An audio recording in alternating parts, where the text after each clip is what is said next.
All right, folks, I've got 2 o'clock and I'm going to start a little coffee chat. And I want to say, first of all, hey, thanks for everyone for checking in. But Dr. Scott Uhald here, giving a virtual coffee chat in our third series on You've Got Questions and We've Got Answers. So thanks for everyone showing up. Today, we're going to talk a little bit about foods to boost your energy and reduce brain fog. And I'm actually going to explain what brain fog is. We're going to talk about how to strengthen your immune system. And again, welcome to our quarter hour of Wellness Power. I want to say thank you very much to Kangaroo Coffee for being our sponsor. And if you can, go out and get yourself a cup of Joe from Kangaroo Coffee. We sure would appreciate it. We're here today. We're going to talk about our quarter hour of Wellness Power and talk about foods and behaviors that we can do to enhance your energy, your day-to-day energy, and then also strengthen your mental acuity, and also how to improve your immune system. So if you have any questions or anything like that, please send it to us in the chat box. And again, real quickly, difference between myself, a doctor of philosophy and health promotion, and a medical doctor and a doctor of osteopathy is my specialty really is about a behavior change and lifestyle management. Yeah, I don't use medicines or anything like that. I do use supplements, but a medical doctor, they try to take care of their peeps using a little bit different protocol, prescription drugs, follow-up therapies, physical therapy, and those things. So we both try to take care of our population. We just go about it a little bit differently. So with that, let's get into our chat today. As usual, we have a disclaimer. I'm not going to be talking about physical fitness a whole lot today, but if you haven't had an annual physical, please get that done. They can identify illness. Medical doctors can identify illness using blood samples and draws, maybe before you even recognize that you have an illness. So get that done. And once again, if you're on the Phil Long medical plan, you can get all of your annual physical, blood work, and all that done through our Care Here clinic. And you can also get a wellness discount if you're on our healthcare plan. So if you'd like to know more about that, please let me know. And let's get started. So what exactly is brain fog? Well, there's no medical term for brain fog. I'm going to say there's a generic term for it. It's used to describe feelings of being fatigued, both physically, mentally, and emotionally, lethargic. You just don't have any energy, and a general sense of mental and physical confusion, and basically just tiredness. Symptoms can include, when you're at work, lack of concentration and focus, or you can forget things. Just having an overall and all, you sleep all night, but you wake up in the morning and you're tired. You've got body fatigue. You've got this term called malaise, which is just overall feeling of not being well. Lack of energy to do things. You come home at the end of the day and it's all you can do to eat dinner, sit down on the couch, turn on your television, watch that for a little bit, and go back to bed. If that's kind of your MO and what you do, you might have some of this brain fog that we're talking about. You should have a lot more energy at the end of the day. Hard times in processing information, or just feeling overall confused and a little bit lost to where you're at. Have you ever been driving in your car and you're on autopilot? You come out of your autopilot, it's like, well, where the heck am I? And I don't know where I'm at. That could very well be a sign of this brain fog we're talking about. But if you easily get mad, where that's normally not the case, another example. And again, this is not an all-inclusive list. If you're sitting there and you've got some ideas about what brain fog is, put that in the chat box and we'll bring that up at the end of the program. Now, there are some known causes of brain fog and just having low energy. You can have a vitamin deficiency, especially in your B vitamins. Your B vitamins help your body to catalyze reactions and interact and work at a cellular level much more efficiently. But they're also water soluble and they're easily lost. And if you're not getting good nutrition, you're not getting B vitamins from the food you're eating when your body needs to draw on them and they're not there, well, you don't really have the resources to support the need. And that can lead to this fog that we're talking about. Many people have food sensitivities. I've actually had a blood nutrition analysis done by our naturopathic doctor, Dr. Ivory Ray, who was on one of our earlier chats. And I've got food sensitivities, and my goodness, all of mine have to do with salad. So broccoli, cauliflower, lettuce. My body doesn't like that stuff too much, but I'm still going to eat it anyways because that's good nutrition. It doesn't mess with me too bad. But those were my strongest sensitivities. Stress and poor sleep. I'm going to talk about sleep a number of times, but if you're not getting good sleep, even though you sleep 6 or 7 hours, your body's not recovering. And I talked about REM sleep in a prior coffee chat. And only when your body's in REM sleep does your mind really get the chance to reshuffle everything and organize thoughts. It releases a hormone called human growth hormone, and that really helps to revitalize our need. But if you're not getting good sleep, these hormones aren't helping us recover from the day-to-day stresses that we have. And, as you know, right now, there's a lot going on out in the world, a lot of things happening. And so this brain fog and low level energy can come about just by what's going on in our environment. There are some drugs, especially that are related to your thyroid, that can cause a little mental fatigue, and individuals that are having huge shifts in their blood pressure. That's also a known cause. And then certain mental health conditions, including depression and, once again, stress. Certain exposures to heavy metal, mercury, cadmium, and lead and aluminum, they actually can mimic some of the essential nutrients that our bodies need, like potassium, selenium. And so those get into our system, but our bodies think that there's something else. So probably don't think about heavy metal in our day in and day out activities, but those can influence our health. And you can have those checked through, again, a blood test. Here's some other things, foods that can promote brain fog and low energy. And we've talked about this now in our most recent coffee chat. High calorie foods that have very little nutritional value. And this isn't, again, everything, but many fast foods where it's deep fried. You have breaded meats, added sugars to the foods, whether it's to the ketchup or to the soft drink, desserts or the pastries. All of these foods actually cause oxidative stress. They don't provide a much nutritional value, but they do provide calories. They do fill your tummy up. Well, I just had a nice meal and I'm full. In reality, what you did is you got a lot of calories that don't have a bunch of nutritional support. Some recent high-fat protein diets, kind of like the keto diet and the Atkins diet from years ago, very similar. A lot of nutrition, a lot of calories, a lot of not very much nutritional value in there. And a lot of times when these foods we buy that are microwave foods like Lean Cuisines and Marie Callender's and all those, and again, I'm not picking on those. Those are the only ones that I really remember the names of. But same thing, a lot of man-made carbohydrates are in there, very little nutritional value. The proteins that they put in there have a poor essential amino acid quality. So you're getting food like hot dogs, bologna, and bacon's good, but it really doesn't have a lot of nutritional value, but it sure makes things taste well.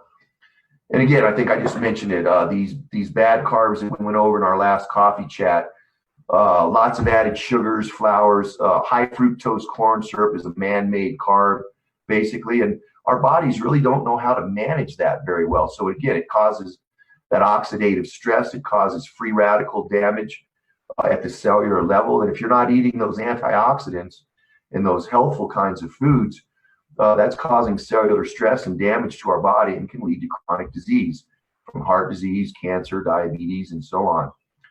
Now, energy drinks and soft drinks, Gatorade, coffees with added sugars and creamers, be careful with those because they can also add a lot of unnecessary sugars to our diet. And then all those unnecessary sugars, while our body's trying to metabolize them, is one of the reasons for this low energy and brain fog that we can suffer from. Now, let's talk about some things that we can do to promote lots of energy and having a lot of vitality when you get off at the end of the get off of work at the end of the day. Excuse me, I'm getting ahead of myself. Let's talk about behaviors that do that. I'm one slide ahead. I want to talk about the fun stuff. Overeating, though, one of the single worst things that you can do. It takes an awful lot for our body to digest food.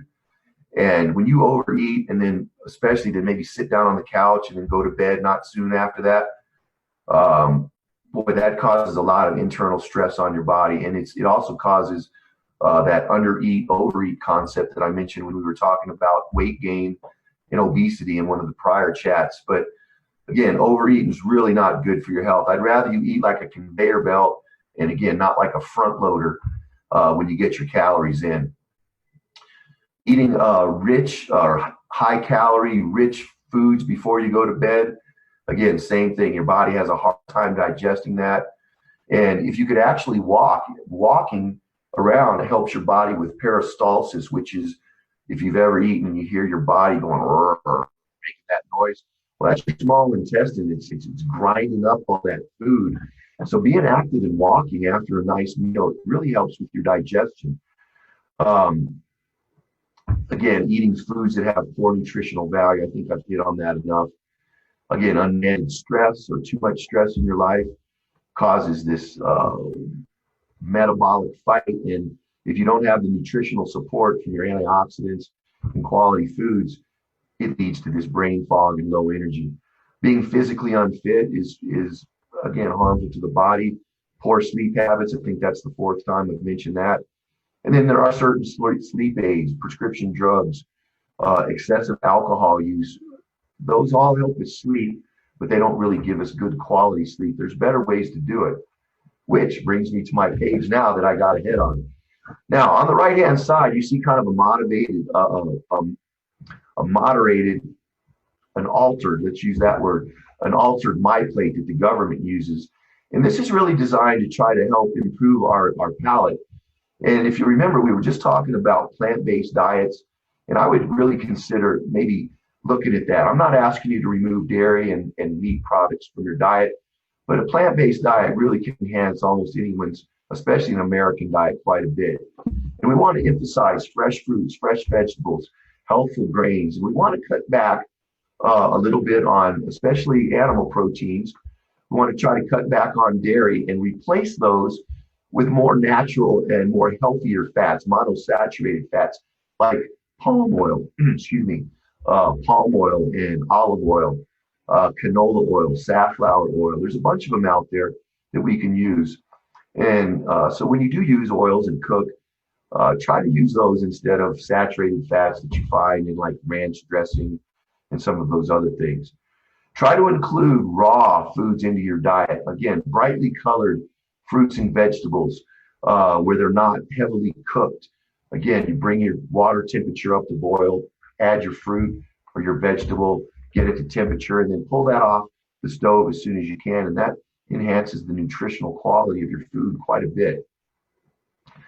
What else? Fiber-rich foods. Again, if you're not into animal-based proteins, try to mix a bean and a grain so you get all your essential amino acids. And that's very important. Make sure you get all your protein. And then try to maximize your nutritional value and minimize your calorie intake. That again, if you can pack your food full of vitamins and minerals and not have to eat a whole lot of calories, so things like a shish kebab or stir fry or a nice homemade soup would be good for you. Look out for soups that are canned because again, they have a lot of additives, a lot of preservatives, a lot of salt. And again, that can lead to that brain fog. So it's quick to make a can of soup, but it might not be the best choice out there. And also try to make sure that you're hydrated. Drink lots of water. If you drink a lot of coffee, teas, caffeinated foods, alcohol, make sure you drink a little bit of water in between there because it helps with our bodies called homeostasis. That's where normalcy or balance. And we're talking about acid and base balancing. There was a diet a number of years ago called the acid base balance, and it tried to normalize your homeostasis. And again, if you just eat healthful foods, you're going to do that just fine. Now, some behaviors that can promote immune health. Again, we're talking about the brain fog. We're talking about being tired during the day. The same things that we can do to improve that, we can also do to improve our immune health. And our immune system is one of the very first systems that can be hindered or hurt by poor nutrition. So if you can, eat that plant-based food. Get those antioxidants from your brightly colored fruits and vegetables. Coffee and green tea actually have phytochemical benefits and antioxidant benefits. So knock yourself out. I've been working on a green tea concoction, trying to get rid of my nectar of the gods, Mountain Dew, trying to get that out of my diet. So I'm trying to practice what I preach myself. Beets, ginger, garlic, citrus, especially pomegranate, broccoli, red, green, yellow peppers, almonds, spinach, all of these support our immune response. And so try to integrate those into a salad instead of it just being lettuce, maybe some croutons, bacon bits, and some cheese and some ranch dressing. That really spices up a salad and gives you all the phytonutrients, trace minerals, and vitamins that you don't normally get in common American meals. Again, manage stress, get good sleep. And then here we go, you dark chocolate lovers, you might even dip that strawberry in a little bit of chocolate. Seeds and nuts, again, healthful seeds and nuts are good for you. And some red meats where you get your coenzyme Q10 and L-arginine, which is an essential amino acid. Those are help to reduce oxidative stress by developing that nitric oxide that I mentioned last time. So again, food behaviors can really improve your health if we work at them, because we know foods and behaviors, if we don't do right, can hurt our health. So that's what I got today. It looks like we've got a lot of chat questions. I'd love to get to those. Next week, we're going to be talking about calorie needs for weight loss and how you can stay consistent with a new exercise or eating habit, or how can you stay consistent with a new behavior.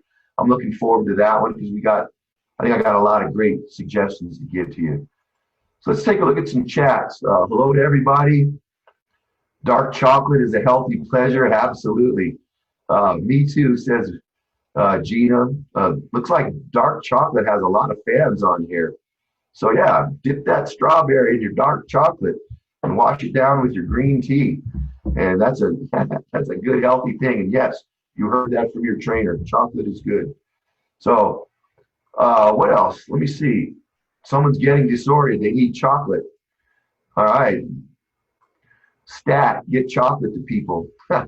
Yeah, dark chocolate is the fan. So, hey, I had a great time. Please tell me if you've got some more suggestions. Maybe you have a favorite dark chocolate recipe that we can share next week. Can I dip pizza in dark chocolate? Maybe not. Anyways, hey, appreciate your time today. God bless. Practice your social distancing, and we'll see you all next week.